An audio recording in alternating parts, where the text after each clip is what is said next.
So today we started off with another costume parade, this time with the second cast. We did it in the same groups as we did last time, with having the main characters first, core dancers, and then the ensemble, so we could see them all in their groups with the people who they needed to look cohesive with. And it meant that we weren't overwhelmed by people, but we could still see how the costumes looked together. And one thing that we did find out from doing the costume parade that was very useful was that we'd actually missed a costume for two people for the sci-fi convention scene.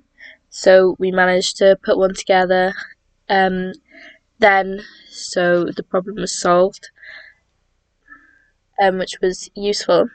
And then after we had done the costume parade, I spray painted some gloves, some knee pads, and some buttons, and I painted them silver.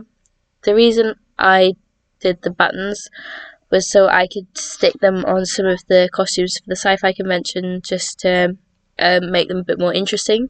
Some of them are still a bit plain, and I've run out of bottle tops, so I needed something else to put on them as well. And I went over the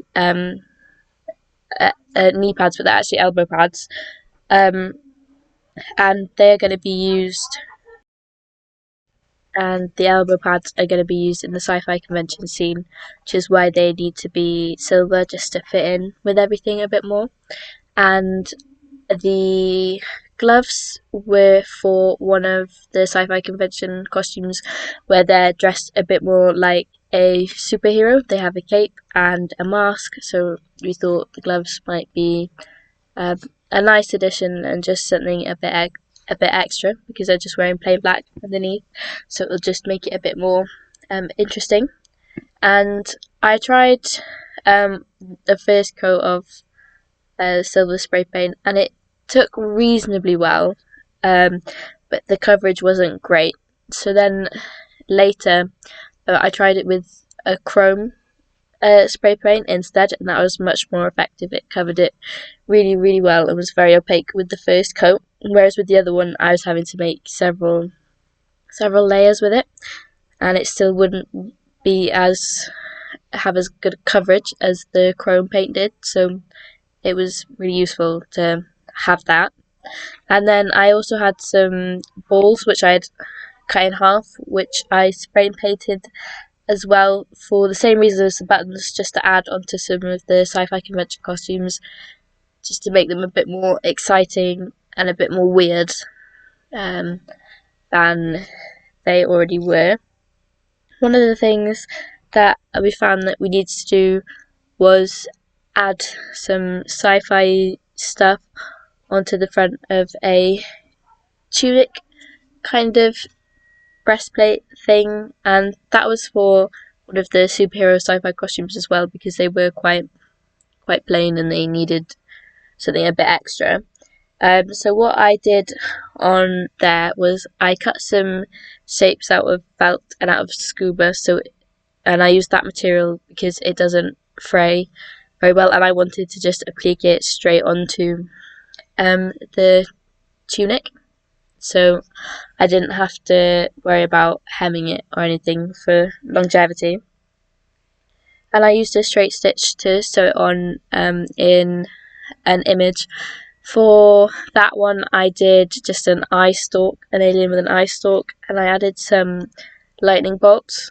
Once I'd finished it, I did realise it looked more like a flower than an alien, so I think I would have liked to have maybe considered the design a bit more, because it didn't look as sci-fi as I was intending it to.